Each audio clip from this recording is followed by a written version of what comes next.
welcome to my channel in CrowdBiz. I'm your host. Today we will learn how to add transition from fade to black, and so let's get started. First of all, we will go to create a blank video here, and then we will add I will choose from the Canva. I will drag the video here first, and I will add the second one.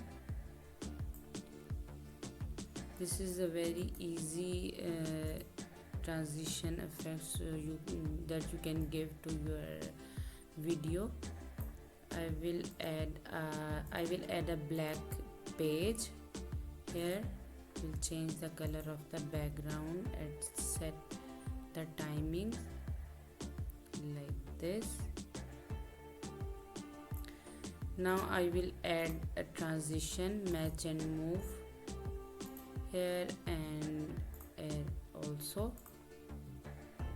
So this is the very simple way to add black transition. Now we will play this. I will reduce the time of this page also.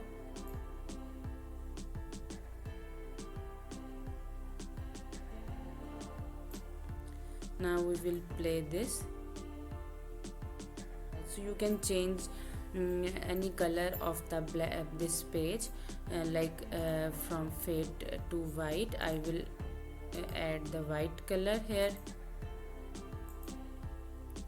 Now we will see this from fade to white.